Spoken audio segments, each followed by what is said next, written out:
الحمد لله نحمده ونستعينه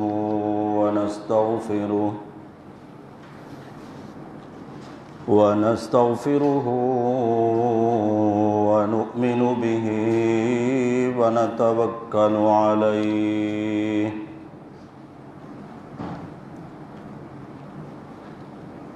ونعوذ بالله من شرور أنفسنا ومن سيئات أعمالنا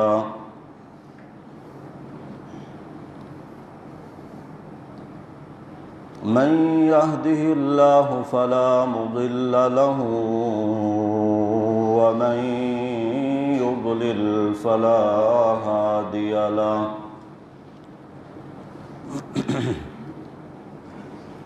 شهادة أن لا إله إلا الله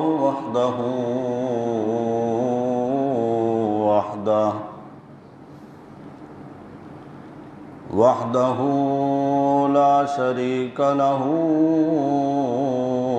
وأشهد أن محمدًا عبده ورسوله أما بعد فأعوذ بالله من الشيطان الرجيم بسم الله الرحمن الرحيم ولكل أمة جعلنا منسكا ليذكروا اسم الله على ما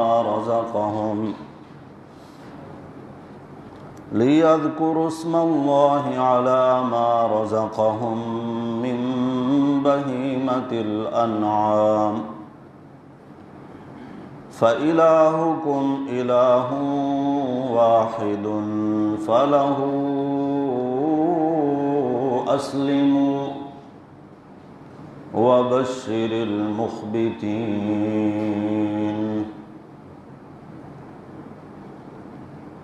الذين إذا ذكر الله وجلت قلوبهم والصابرين على ما أصابهم والمقيم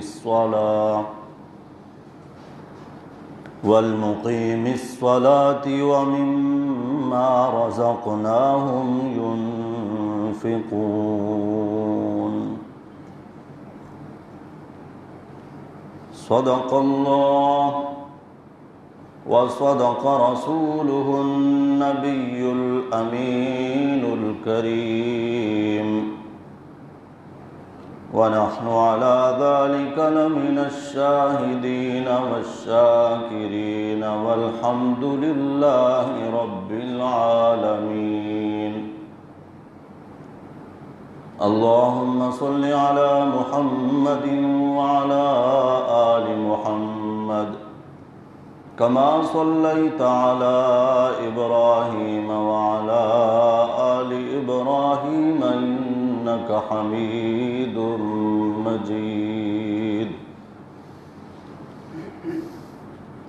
اللهم بارك على محمد وعلى آل محمد كما باركت على إبراهيم وعلى آل إبراهيم إنك حميد مجيد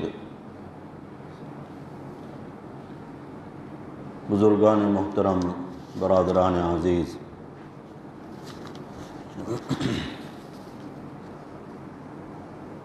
ذی قعدہ کا مہینہ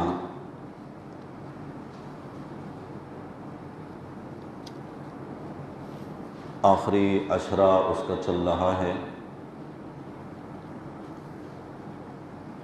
اس کے بعد جو مہینہ شروع ہوگا اسلامی سال کا آخری مہینہ ذی الحجہ کا مہینہ ہے۔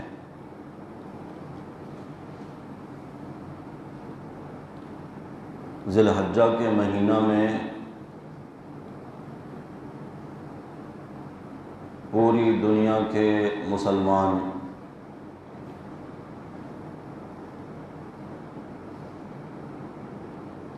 دو بڑے اعمال بجا لاتے ہیں۔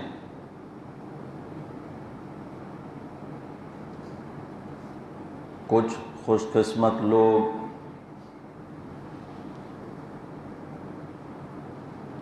اس مہینے میں 8 ذی الحجہ سے لے کر 12-13 ذی الحجہ تک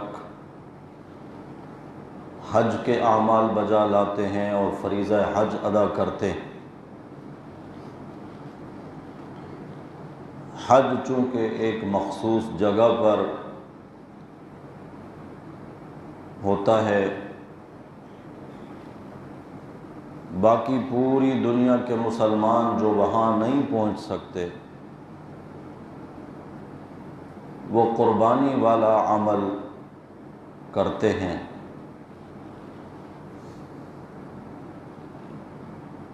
ہماری عبادات کا تعلق اکثر چاند کی تاریخوں کے ساتھ منسلک ہے۔ انگریزی کی تاریخ کوئی بھی ہو، چاند کی تاریخ کا لحاظ رکھ کے مسلمان روزہ رکھتے ہیں، اور چاند ہی کی تاریخ کا لحاظ رکھ کے مسلمان عید کرتے ہیں، قربانی کرتے ہیں، حج کرتے ہیں۔ لیکن افسوس کہ ہمارے اس معاشرے اور ماحول میں اسلامی اور چاند کی تاریخ کی کوئی اہمیت نہیں، حالانکہ اس کا یاد رکھنا اور حساب رکھنا مسلمانوں کے لیے بڑا ضروری ہے۔ زکوٰۃ کا بھی جو سال گزرنے کا حساب لگایا جائے وہ بھی انگریزی تاریخ کے لحاظ سے نہیں بلکہ چاند کی تاریخ کے لحاظ سے، کیونکہ آپ جانتے ہیں کہ انگریزی تاریخ میں اور چاند کی تاریخ میں ایک سال میں 10 روز کا یا اس سے بھی کچھ زائد کا فرق آتا ہے۔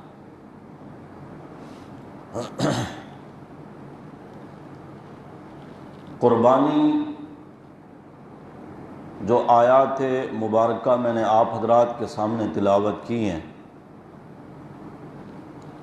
سورہ حج کی آیت نمبر 17، سورہ حج کی آیت نمبر 34-35، ان آیات میں اللہ رب العزت نے ہمیں بتایا ہے کہ قربانی صرف اس امت کے لیے نہیں، وَلِكُلِّ أُمَّةٍ، یہ کلی کا کیا مطلب ہے؟ ہر امت، وَلِكُلِّ أُمَّةٍ، ہر امت پر اللہ نے قربانی رکھی، یہ صرف اس امت پر نہیں۔ آدم علیہ السلام کے دو بیٹوں کا تذکرہ فرماتے ہیں اللہ تعالیٰ 6 پارے میں سورۃ المائدہ میں، وَاتْلُ عَلَيْهِمْ نَبَأَ ابْنَيْ آدَمَ بِالْحَقِّ اِذْ قَرَّبَا قُرْبَانًا فَتُقُبِّلَ مِنْ أَحَدِهِمَا وَلَمْ يُتَقَبَّلْ مِنَ الْآخَرِ۔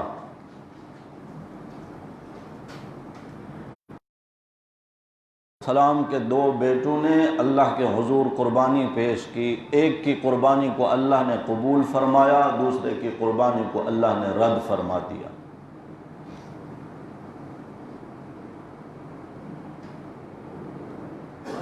جس کی قربانی اللہ نے قبول کی اس نے اللہ کی رضا کے لیے کی،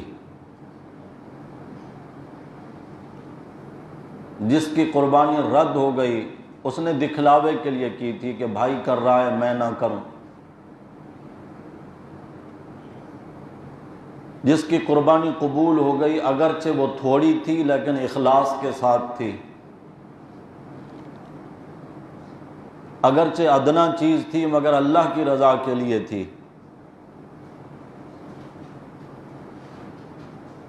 تو مقصود اللہ کی رضا ہو اور مسلمان قربانی کرے تو اللہ تعالیٰ نے ہر امت پر قربانی رکھی ہے۔ آدم علیہ السلام تو سب سے پہلے نبی ہیں، ان کے بیٹوں نے قربانی کی۔ معلوم ہوا کہ یہ سلسلہ وہاں سے چلا ہے، آج تک ہے، اور انشاءاللہ قیامت تک مسلمان اللہ کے حضور قربانی کرتے رہیں گے۔ لفظ قربانی ہم بولتے بھی ہیں، پڑھتے بھی ہیں، سنتے بھی ہیں۔ یہ جملہ نکلا ہے قرب سے، اور قربانی کرنے والا اللہ کا قرب حاصل کرتا ہے۔ قربانی والا عمل کر کے اللہ کے قریب ہونے کی کوشش کرتا ہے۔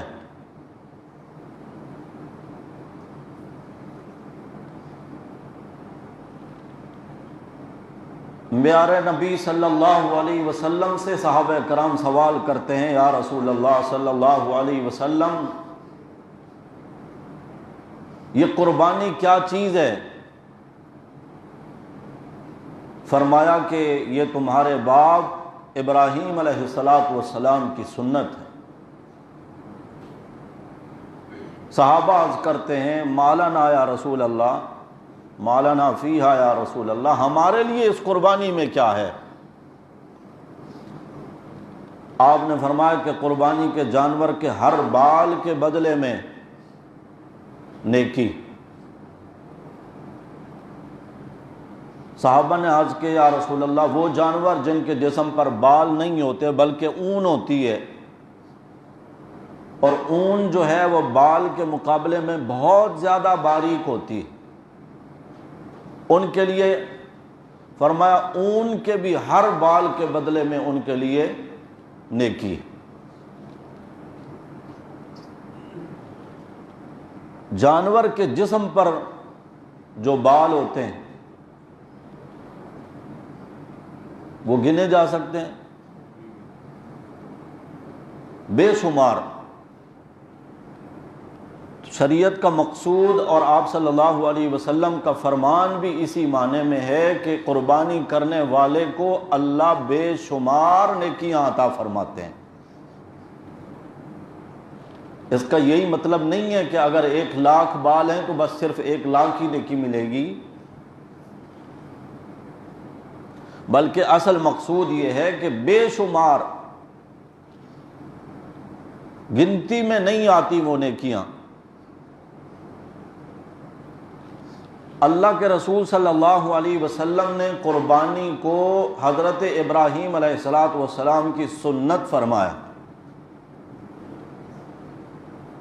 ہم چونکہ ملت ابراہیم کے پیروکار ہیں،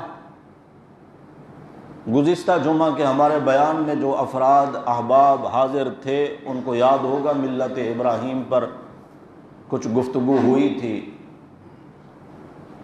امت ہیں ہم محمد الرسول اللہ صلی اللہ علیہ وسلم کی، اور کس کی ملت پر ہیں؟ ابراہیم علیہ السلام کی ملت پر۔ حضرت ابراہیم کی ملت اتنا اونچی ملت ہے کہ اللہ نے میرے نبی صلی اللہ علیہ وسلم کو حکم فرمایا کہ اتبع ملت ابراہیم حنیفا، اے میرے محبوب آپ بھی ملت ابراہیم کی اتباع فرمائیں، اسی کے پیچھے چلیں۔ گائے کا جو بچھڑا ہوتا ہے اس کو عربی میں تابعہ کہا جاتا ہے۔ کیوں کہا جاتا ہے؟ کہ جہاں ماں جاتی ہے تو وہ بچہ بھی اس کے پیچھے پیچھے۔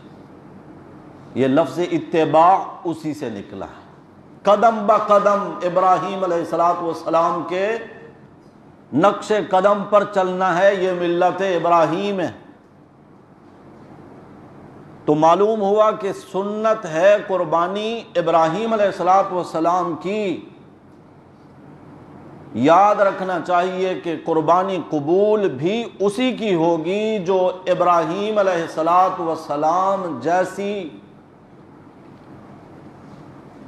جو ان کی ملت ہے، جو ان کا طریقہ ہے، جو ان کی سنت ہے، جیسا ان کا اعتقاد ہے ویسا عقیدہ ہوگا، اور اسی سوچ کے تحت اگر قربانی کرے گا تب اللہ تعالیٰ قبول فرمائیں گے۔ اگر ابراہیم علیہ السلام جیسا عقیدہ نہیں، ابراہیم علیہ السلام جیسا عمل نہیں، تو پھر لاکھوں قربانیاں کرتا رہے، اللہ کو ان قربانیوں کی کوئی حاجت اور ضرورت نہیں۔ ابراہیم علیہ السلام جس معاشرے اور ماحول کا حصہ ہیں، بلکہ جس گھرانے میں آپ نے آنکھ کھولی، ہوش سنبھالا تو ماں باپ کو بتوں کے سامنے سجدہ ریز ہوتے ہوئے دیکھا، ماں باپ کو بتوں کی نظر و نیاز دیتے ہوئے دیکھا، ہوش سنبھالا تو ماں باپ کو بت پرست دیکھا، مگر اللہ نے ابراہیم علیہ السلام کو ہدایت عطا فرمائی۔ اسی معاشرے اور ماحول کا حصہ رہنے کے باوجود ابراہیم علیہ السلام حنیفاً یکسو تھے۔ اللہ کہتے ہیں ما کان من المشرکین، وہ بت پرست اور مشرک نہیں تھے، بلکہ قوم کو راہ راست پر لانے کے لیے ابراہیم علیہ السلام نے کئی قربانیاں دیں۔ ماں باپ کو سمجھایا تو ماں باپ نے گھر سے نکال دیا کہ تو ہمارے معبودوں کو برا بھلا کہتا ہے کہ یہ سنتے نہیں، یہ دیکھتے نہیں، یہ نفع نقصان کے مالک نہیں، یہ بیکار سے اپنے ہاتھوں کی تراشی ہوئی مورتیاں، انہی کے سامنے پھر اپنی نیاز جبین جھکانا۔ خالق ان کا میں ہوں، میں نے بنایا ہے، تو میں اپنے خالق کے سامنے نہیں جھکوں بلکہ جو میری تخلیق ہے میں اس کے سامنے جھکوں۔ جب اللہ ہدایت دیتا ہے، ماں باپ تو تجربہ بھی ان کا زیادہ، عمر بھی ان کی زیادہ، جو چیز ان کی سمجھ میں نہیں آ رہی وہ ابراہیم علیہ السلام کی سمجھ میں آ گئی۔ یاد رکھیے ہر نبی کو نبوت ملتی ہے 40 سال کی عمر میں، اور یہ زمانہ جس زمانے میں ابراہیم علیہ السلام اپنے والد کے سامنے کھڑے ہو کر ان کو توحید کی دعوت دے رہے ہیں، یہ ان کا لڑکپن تھا۔ 12-14 سال کا لڑکا، نبوت نہیں ملی ابھی، لیکن عقل تو بہت پہلے سے مل جاتی ہے، باتیں سمجھ میں آنے لگیں۔ ماں باپ نے نکال دیا گھر سے تو گھر کی قربانی دے دی، ماں باپ کی قربانی دے دی، پھر قوم کے سامنے جا کر پھر وہی دعوت کہ لوگو ربنا و رب السماوات والارض الذی فطرہن، ہمارا اور تمہارا رب وہ ہے جو زمین و آسمان کا خالق ہے اور مالک ہے، لہذا سجدے بھی ہونے چاہیے اپنے رب کے سامنے، نظر و نیاز بھی ہونی چاہیے اپنے رب کے نام کی۔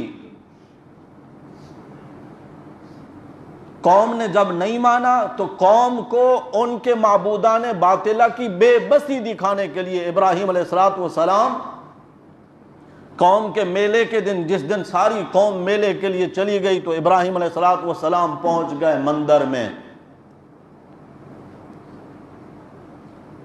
ہتھوڑا سا ہاتھ ہے، جا کے دیکھا بڑے سجے سمرے بت، ظاہر ہے ان کے تو خدا تھے، وہ اپنے خداؤں کو نہلاتے بھی، دھلاتے بھی، خوشبوئیں بھی لگاتے، ان کے گلے میں ہار بھی ڈالتے، ان کی خوبصورتی کلر بھی کرتے ان کو، اور شیرینیاں اور کھانے بھی ان کے ہاں پہنچاتے چڑھاوا دینے کے لیے، منتیں مرادیں پوری کرانے کے لیے۔ آپ جب آئے بت خانے میں، بتوں کو مخاطب کر کے کہنے لگے الا تاکلون، یہ اتنے سارے کھانے پڑے ہیں، مٹھائیاں پڑی ہیں، شیرینیاں پڑی ہیں، کھاتے نہیں ہو؟ ما لکم لا تنطقون، میرے ساتھ بولتے بھی نہیں، بات بھی نہیں کرتے. فراغ علیہم ضربا بالیمین، پھر سیدھا ہاتھ استعمال کیا ابراہیم علیہ السلام نے، دایاں ہاتھ. دایاں ہاتھ میں زور زیادہ ہوتا ہے نا، بہت کم افراد ہوتے ہیں نا جو بایاں ہاتھ استعمال کرتے ہیں، تو ان کے بائیں ہاتھ میں وہی طاقت ہوتی ہے جو دائیں ہاتھ میں ہوتی ہے. عموماً سیدھا ہاتھ جو استعمال کرتے ہیں، جو کام وہ سیدھے ہاتھ سے کر سکتے ہیں وہ الٹے ہاتھ سے. تو اللہ ابراہیم علیہ السلام کے سیدھے ہاتھ کی طاقت بتا رہے ہیں کہ ضرباً بالیمین، ہتھوڑا اٹھایا اور دایاں ہاتھ استعمال کیا. کسی بت کی ٹانگ توڑی اور کسی کا ہاتھ توڑا اور کسی کا ناک پھوڑا اور کسی کی آنکھ نکالی، اور جو ان کا سب سے بڑا بت تھا اس کو کچھ بھی نہیں کہا، بلکہ وہی ہتھوڑا جو آپ ساتھ لائے تھے وہ اسی کے کندھے پر رکھا. یہ بھی تبلیغ کا ایک انداز تھا کہ میرے سمجھانے سے، زمین و آسمان کی یہ تخلیق دکھانے سے، اور زبانی طور پر جو میں ان کو کہتا ہوں کہ تمہارے بت بے بس ہیں، کچھ بھی نہیں کر سکتے، ان کو کچھ نہیں پتا یہاں کون شیرینیاں رکھ کے جاتا ہے، کون ہاتھ جوڑ کے کھڑا ہوتا ہے، کس نے سر جھکایا ہے، ان کو کچھ خبر نہیں، یہ کچھ نہیں کر سکتے. قوم پھر بھی نہیں مانی، تو اب ان کو عملی طور پر ان کے معبودان باطلہ کی بے بسی دکھانے کے لیے ابراہیم علیہ السلام نے یہ عمل کیا. پاکستان کے دانشور اگر ہوتے، وہ ابراہیم علیہ السلام کے اس عمل کو کیا کہتے؟ اچھا عمل کیا ابراہیم علیہ السلام نے؟ جی بولیں، کہتے اچھا عمل کیا، ٹھیک کیا ہے. ہم تو کہتے ہیں ٹھیک کیا. ہمارے نبی نے بھی فرمایا ٹھیک کیا، ہمارے رب نے بھی فرمایا ٹھیک کیا. ٹھیک کیا تھا جبھی تو ان کی وہ پوری کہانی جو میرے نبی کی آمد سے 4000 سال پہلے گزری تھی، اللہ نے سنبھال کے رکھا اور قرآن میں بیان فرما کر امت محمد الرسول اللہ کے پاس بھیج دیا کہ تم ملت ابراہیمی کے پیروکار بننے والے ہو. آؤ میں تمہیں بتاؤں ابراہیم علیہ السلام کی ملت کیسی تھی. ابراہیم علیہ السلام کی ملت مندروں کو ویران کرنا تھا یا مندر بنانا تھا؟ آہستہ بولیے گا، کوئی سن نہ لے. ابراہیم علیہ السلام نے مندر بنایا یا مندر کو ویران کیا؟ بتوں کی پرستش کے لیے کوشش کی یا بتوں کو تباہ و برباد کیا؟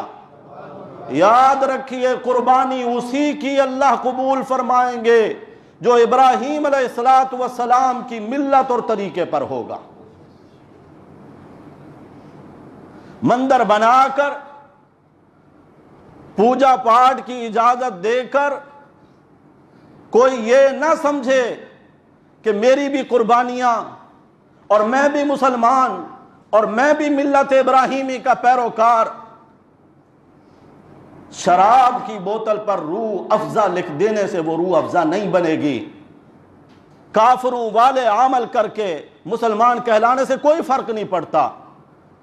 عبداللہ ابن ابی وہ بھی اپنے آپ کو مسلمان کہلاتا تھا، لا الہ الا اللہ بھی پڑھتا تھا. عام نہیں، میرے نبی کی معیت میں اس نے جہاد میں حصہ لیے. میرے نبی کے پیچھے کھڑے ہو کر نمازیں پڑھی اس نے. یا رسول اللہ کہتا تھا میرے نبی کے سامنے. بڑی داڑھی بھی تھی اس کی. گیا کہاں پر؟ میں کہتا ہوں جہنم میں گیا. 2-3 ہفتے پہلے یہ تذکرہ آیا تھا. اللہ قرآن میں کہتے میرے نبی ایک بار نہیں، آپ ان کے لیے 70 بار بھی مغفرت کریں، مغفرت کی دعا کریں. لن یغفر اللہ لہم، اللہ ہرگز اس کو معاف نہیں کرے گا.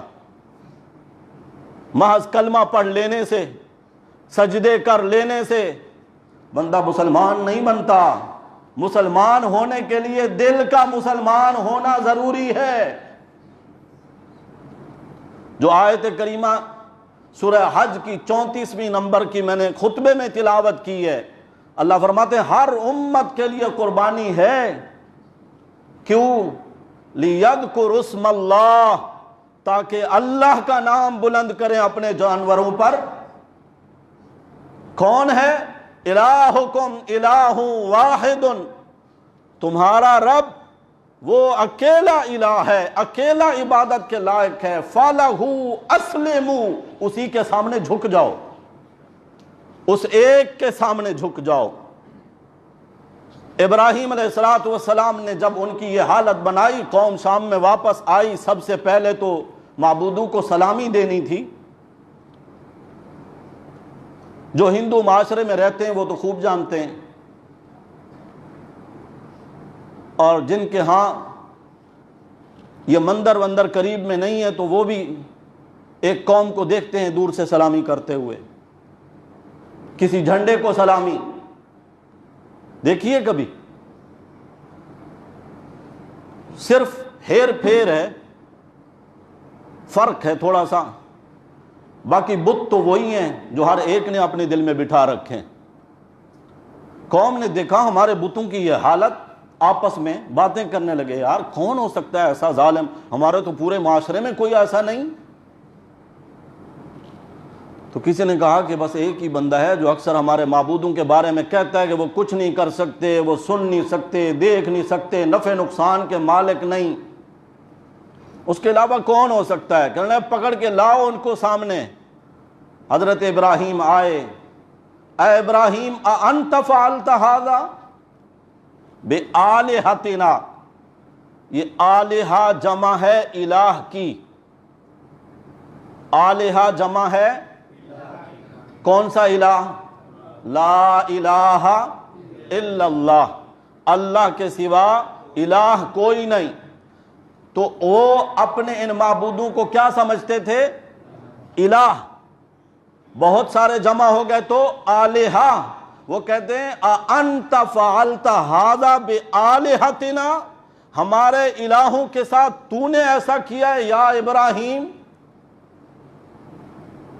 حضرت ابراہیم علیہ السلام نے نہ اقرار کیا نہ انکار کیا، فرمایا بل فعل، کیا ہے۔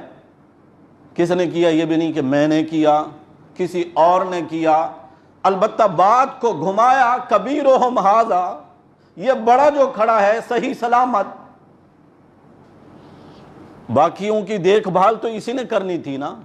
فاسألوہم، اس سے پوچھ لو نا، یہ بتا دے گا۔ ان کانوا ینطقون، اگر یہ بول سکتے ہیں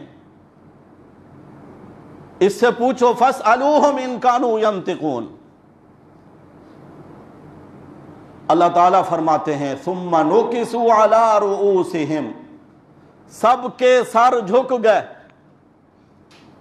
ہم تو نہیں تھے اس وقت، قرآن نے ہمیں بتا دیا تو ہم وہ منظر اپنی آنکھوں سے نہیں دیکھ رہے۔ ثم نکسوا علی رؤوسہم، اللہ کہتے ہیں ان سب کے سر جھک گئے، اور جھکے سروں کے ساتھ کہنے لگے لقد علمت ما ہؤلاء ینطقون، تو جانتا ہے نا کہ یہ بول نہیں سکتے۔ ابراہیم علیہ السلام نے موقع ملا نا، لوہا گرم ہو تو پھر ہتھوڑے کی ضرب بھی کام کرتی ہے، یہی چیز منوانا چاہتے تھے، یہی چیز بتانا چاہتے تھے۔ جو اپنے نفع نقصان کے مالک نہیں، وہ تمہاری بگڑی کیا بنائیں گے، اور تمہارے غریب نواز اور داتا اور مشکل کشا اور حاجت روا اور دستگیر کیسے بنیں گے؟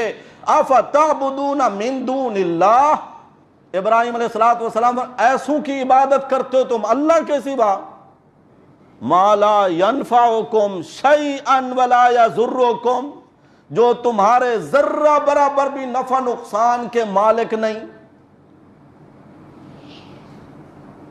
افلا تعقلون، ذرہ برابر بھی عقل نہیں ہے تم میں؟ پھر ابراہیم علیہ السلام نے فرمایا اف لکم، افسوس ہے تمہارے اوپر، وَلِمَا تَعْبُدُونَ مِن دُونِ اللَّهِ، تمہارے اوپر بھی افسوس، تمہارے معبودوں پر بھی افسوس، اتنے بیکار کچھ نہیں کر سکتے۔ ہم بھی مندروں کی تعمیر میں حمایت کرنے والے، مندروں کی تعمیر کے لیے حمایت کرنے والے، جن کی زبانیں اللہ کے گھروں کی تعمیر پر بند ہو جاتی ہیں، گونگی ہو جاتی ہیں زبانیں، کبھی مسجد کی بات آئے تو دلائل میں اپنے آپ کو مسلمان کہلانے والے بولتے ہیں جی وہ چونکہ سرکاری زمین پر بنی ہوئی تھی نا مسجد اس لیے گرائی گئی ہے، یہ مندر تمہارے بابا کی زمین پہ بن رہا ہے، یہ سرکاری زمین نہیں ہے۔ اگر سرکاری زمین پر تم گردوارے، گرجا گھر اور مندر بنا سکتے ہو تو کیا اللہ کا گھر نہیں بنایا جا سکتا؟ اسلامی جمہوریہ پاکستان میں اللہ مسلمان کو صحیح معنوں میں مسلمان بنائے، اللہ ہدایت دے، ملت ابراہیمی کی پیروی کرنے کی توفیق عطا فرمائے۔ اگر ایسا نہیں کریں گے ہر عمل اللہ کے ہاں منہ پر مار دیا جائے گا، عمل تو اسی کا قبول ہوگا جو محمد الرسول اللہ کی سنت پر ہو اور ابراہیم خلیل اللہ کی ملت پر ہو۔ ابراہیم علیہ السلام کی ملت تو ایسی تھی، چاہیے تو یہ تھا نا کہ قوم جواب دیتی، جب دیکھا نا کہ کوئی بس نہیں چل رہا، بے بسی ہے، سر جھکے ہیں، شرمندہ ہیں، ہمارے معبود اپنا کچھ نہیں کر سکے، تو کہنے لگے اپنی معبودوں کی مدد کرو، جلاؤ ابراہیم علیہ السلام کو، یہ ایک ہی ہے یار، حق بات کرتا ہے ہمیشہ۔ جب یہی نہیں رہے گا تو ہمارے معاشرے میں فساد نہیں پھیلے گا۔ ابراہیم علیہ السلام تو اصلاح چاہتے تھے، رب کا راستہ دکھانے والے تھے۔ ابراہیم علیہ السلام کی ملت کی اتباع کرنے والے کی قربانی اللہ قبول فرماتے ہیں۔ عشرہ ذی الحجہ کے پہلے 10 دن اور ذی الحج کے مہینے میں حج کے سارے افعال آپ دیکھ لیں، ان کا تعلق بھی ابراہیم علیہ السلام کی ملت کے ساتھ جڑا ہوا ہے۔ ابراہیم علیہ السلام کی سنت قرار دیا میرے نبی صلی اللہ علیہ وسلم نے قربانی کو، کہ سنت و ابراہیم، یہ تمہارے باپ ابراہیم علیہ السلام کی سنت ہے۔ یہ جو ذی الحجہ کا مہینہ ابھی شروع ہوگا، اللہ ہم سب کو نصیب فرمائے، یہ بڑے مبارک دن ہیں۔ سال کے 12 مہینے اس وقت سے ہیں جب سے یہ اللہ نے کائنات بنائی ہے۔ اللہ تعالیٰ سورہ توبہ میں بیان فرماتے ہیں، ان عدت الشہور عند اللہ 12 شہرا فی کتاب اللہ یوم خلق السماوات والارض، جب سے اللہ نے زمین و آسمان کو بنایا تب سے کتنے مہینے؟ 12۔ ان میں اللہ تعالیٰ فرماتے ہیں 4 مہینے ایسے ہیں جو حرمت والے مہینے ہیں۔ کتنے مسلمانوں کو پتہ ہے آپ میں سے؟ ذرا ہاتھ کھڑے کر کے بتائیں، بتائیے، اس میں کوئی شرم کی بات نہیں ہے۔ اب بھی اگر جاگ گئے، اب بھی قرآن کو اگر ہم نے سمجھنا شروع کر دیا، یہ قرآن کی آیت کا حوالہ دے رہا ہوں، صرف ایک ہمارے بھائی نے ہاتھ کھڑا کیا ہے کہ مجھے پتہ ہے کہ 4 مہینے حرمت والے ہیں۔ حرمت والے مہینے جن میں اللہ کی نافرمانی عام مہینوں میں بھی نہیں ہونی چاہیے، مگر ان مہینوں میں زیادہ اہتمام۔ کسی کافر کے ساتھ بھی جنگ کرنا جائز نہیں، جنگ، جدال، لڑائی، جھگڑا، فساد حرام ہے۔ جس طرح کسی نیکی کے کرنے پر اجر و ثواب ہے، اسی طرح ان مہینوں کا احترام کرنے پر بھی اجر و ثواب ہے۔ آج بتا رہا ہوں، پھر جب میرا دل چاہے گا تو میں امتحان بھی لوں گا۔ کتنے مہینے حرمت والے؟ کون کون سے؟ جو ابھی گزرا ہے، ابھی گزر رہا ہے، ذی قعدہ، اس سے اگلا والا ذی الحجہ، اس سے اگلا والا محرم، کتنے ہو گئے؟ 4تھا مہینہ رجب، 3 یہ لگاتار، اس کا یاد رکھنا تو آسان ہے نا۔ رجب وہ مہینہ ہے جو ہمارے ہاں مشہور ہے کہ ہمارے نبی صلی اللہ علیہ وسلم کو معراج کرائی گئی اس مہینے میں، تو معراج والا مہینہ حرمت والا اور ایک حج سے پہلے والا مہینہ، ایک حج کے بعد والا مہینہ، ایک حج والا مہینہ. میرے خیال میں یاد رہے گا نا انشاءاللہ. ان مہینوں کو اللہ نے حرمت والے مہینے قرار دیا. ان مہینوں کا احترام کرنا بہت ضروری ہے. اور ذی الحجہ کے پہلے 10 دن میرے نبی صلی اللہ علیہ وسلم نے فرمایا ان 10 دنوں کا جو بھی نیک عمل ہو اللہ کو اتنا محبوب ہے کہ باقی سال کے 11 مہینوں کے کسی دن کا عمل اللہ کو اتنا پیارا نہیں ہے. کسی مہینے میں کسی دن میں کوئی عمل کیا جائے وہ اللہ کو اتنا پیارا نہیں لگتا جتنا ذی الحجہ کے شروع کے 10 دنوں کے عمل اللہ کو محبوب اور پیارا ہے. ہماری تو خیر توجہ نہیں ہوتی چونکہ ہماری معلومات ہی نہیں ہیں اور ہماری کوشش بھی نہیں ہے. جمعے کے دن آ جاتے ہیں یہ بھی غنیمت ہے، چلو کچھ نہ کچھ سن کے جاتے ہیں. اور آپ زیادہ خوش قسمت ہیں، ایسی جگہ پہ آتے ہیں جہاں آپ کو کچھ سننے کو ملتا ہے، ورنہ آپ چلے جائیں دیگر مساجد میں. میرا چیلنج ہے آپ کو اس طرح کی قیمتی باتیں نہیں ملیں گی. تجربہ کر لیں، جائیے. قرآن و سنت اور صحیح بات بہت مشکل، الا ماشاء اللہ. نیک لوگوں کی، اچھے لوگوں کی بھی کمی نہیں، ورنہ بس سب ایسے ہیں، ٹائم پاس ہو رہا ہے. اور دیگر اوقات میں اگر امام صاحب بیٹھ جاتے ہیں تھوڑی دیر بات کرنے کے لیے تو کسی کے پاس 5 منٹ نہیں ہوتے وہ بات سننے کے لیے. اللہ ہمارے حال پر رحم فرمائے. دین سیکھیں گے نہیں تو دین کے بارے میں پتہ کیسے چلے گا؟ جب پتہ نہیں چلے گا تو عمل کیسے کریں گے؟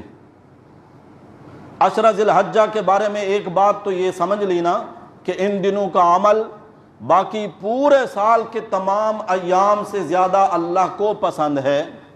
کوئی سا بھی عمل ہو، چاہے سبحان اللہ کہا جو ان دنوں میں کہا وہ باقی دنوں میں کہے گئے الحمدللہ، یہ سبحان اللہ کا مقابلہ نہیں ہو سکتا. اس کا اجر اللہ کے ہاں زیادہ ہے. دوسرا، میرے نبی صلی اللہ علیہ وسلم نے فرمایا ذی الحجہ کے پہلے دن سے لے کر 8 ذی الحجہ تک ہر دن کا روزہ اللہ 1 سال کے روزوں کے برابر ثواب عطا فرماتے ہیں. ایک روزے کا ثواب 1 سال کے روزوں کے برابر.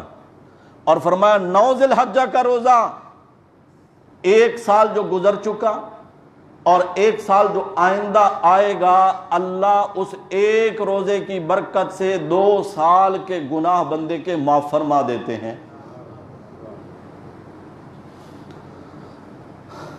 اور تیسرا عمل فرمایا جس شخص نے نیت کی ہو، ارادہ کیا ہو کہ میں قربانی کروں گا، اسے چاہیے کہ وہ اپنے بال اور ناخن نہ کاٹے چاند دیکھ کر قربانی کرنے تک، تاکہ اس کی مشابہت ہو جائے حاجیوں کے ساتھ. حاجی بھی قربانی کرنے کے بعد سر مڈاتے ہیں اور آپ بھی حجامت اس وقت کریں اور اس وقت ناخن کاٹیں تو آپ کی بھی مشابہت ہو جائے گی حجاج کے ساتھ. یہ بھی ایک عمل ہے، مسلم شریف میں یہ حدیث ہے. نیت تو کر لی ہے نا قربانی کی. اللہ ہر مسلمان کو توفیق نصیب فرمائے. جب بھی قربانی کا موقع آتا ہے نا، وسوسے ڈالنے والے شیاطین میدان میں آ جاتے ہیں. باقاعدہ اسلام اور دین بیزار قوتوں نے ایسے شیاطین کو میڈیا پر بٹھا رکھا ہے جن کا کام ہی صرف وسوسے پھیلانا ہے. وہ کہتے ہیں کسی غریب کی امداد کر دیں، یتیم بچی کی شادی کرا دیں، جس کے گھر میں کھانا نہیں پک رہا اس کو کھانا کھلا دیں. قربانی کوئی ضروری ہے؟ سنیے یہ باتیں، یا میں ہی سنا رہا ہوں یا صرف میں ہی سنتا ہوں یہ باتیں؟ سنیے بھائی، سنتے ہو نا اس طرح کی باتیں؟ میرے بھائیوں، یہ بھی تو سنا ہے نا کہ میرے نبی صلی اللہ علیہ وسلم کے گھر میں 8 دن تک چولہا نہیں جلتا تھا. اس سے کیا ثابت ہوتا ہے؟ ہمارے نبی مالدار تھے. تو پھر یہ بھی سن لیں کہ نبی کریم صلی اللہ علیہ وسلم نے مدینہ طیبہ میں کتنے سال گزارے؟ 10 سال میں کوئی سال بھی ایسا نہیں گزرا جس سال میرے نبی صلی اللہ علیہ وسلم نے قربانی نہ کی ہو۔ مالدار تھے اس لیے قربانی کرتے تھے۔ مالداری کی کیفیت تو آپ سن چکے۔ حضرت عائشہ رضی اللہ تعالیٰ عنہ فرماتی ہیں میرے نبی کے گھرانے میں ایک ہفتہ کبھی ایسا نہیں گزرا، کبھی ایک ہفتہ ایسا نہیں گزرا کہ میرے نبی کے گھرانے والوں نے پورا ہفتہ پیٹ بھر کے کھانا کھایا ہو۔ تب بھی قربانی میرے نبی نے صرف اپنے لیے نہیں کرتے تھے۔ حضرت جابر کہتے ہیں میں نے دیکھا میرے نبی صلی اللہ علیہ وسلم نے 2 مینڈھے لیے ہوئے، ترکی مینڈھے، ایک کو قربان کیا، اللہم من کا والا کا، اے اللہ یہ ہے بھی تیری توفیق سے، ہے بھی تیرے لیے، قربانی کی۔ اور جب دوسرے مینڈھے کو قربان کرنے لگے تو فرمایا اے اللہ یہ ہے بھی تیری طرف سے، یعنی تیری توفیق سے، ہے بھی تیری رضا کے لیے۔ یا اللہ یہ میری امت کے ان لوگوں کی طرف سے ہو گئی قربانی جو مجبور ہیں، قربانی کر نہیں سکتے۔ میں محمد الرسول اللہ یہ چاہتا ہوں کہ قربانی کے ثواب میں وہ بھی شریک ہو جائیں۔ میرے نبی کی وفات سے پہلے میرے نبی نے حضرت علی کو وصیت فرمائی، علی مجھ پر موت واقع ہو جائے، میری وفات کے بعد بھی میری طرف سے قربانی کرتے رہنا۔ ابو داؤد شریف حدیث کی کتاب ہے صحاح ستہ میں، اس میں یہ حدیث موجود ہے۔ حضرت علی المرتضی رضی اللہ تعالی عنہ جب تک زندہ رہے اپنی طرف سے بھی قربانی کرتے تھے، میرے نبی کے حصے کی قربانی بھی کرتے تھے۔ آج بھی کچھ خوش قسمت لوگ مسلمان ایسے ہیں جن کو اللہ نے توفیق دے رکھی ہے، وہ اپنے لیے بھی قربانی کرتے ہیں، پیارے آقا صلی اللہ علیہ وسلم کو بھی یاد رکھتے ہیں، ان کے نام کی بھی قربانی کرتے ہیں۔ ایک حصہ ڈال لینا، کیا میرے نبی کو حاجت ہے، ضرورت ہے میری قربانی کی؟ 8-10 ہزار کا یہ میرا حصہ نہیں، یہ تو میرے لیے سعادت ہے کہ یوسف کے خریداروں میں میرا بھی شمار ہو جائے۔ آقا صلی اللہ علیہ وسلم کی محبت میں میرا دار کیا، میری تو جان مال اولاد سب کچھ قربان۔ ماں باپ کے لیے آپ افراد کو بلا لیتے ہیں، قرآن خوانیاں کرواتے ہیں، حالانکہ اس کی شرعی کوئی حیثیت نہیں ہے۔ دانے اور جو ہے گٹھلیاں جمع کر کے افراد بیٹھ کے پڑھتے ہیں اماں ابا کو ایصال ثواب پہنچانے کے لیے۔ جہاں ان چیزوں کا ثواب آپ ان کو پہنچا سکتے ہیں، قرآن کی تلاوت کا، نوافل کا، ان کے لیے طواف کر لیتے ہیں، تو ماں باپ کے لیے بھی آپ قربانی کا حصہ رکھیں۔ جن کے ماں باپ اس دنیا سے چلے گئے ہیں، اللہ ان کو بھی اجر و ثواب عطا فرمائیں گے۔ آگے باتیں تو بہت ساری ہیں قربانی کے حوالے سے، زندگی باقی تو انشاءاللہ آئندہ جمعہ عرض کروں گا۔ دعا یہ کریں اللہ ہم سب کو عمل کی توفیق نصیب فرمائے۔ آخر دعوانا الحمدللہ رب العالمین۔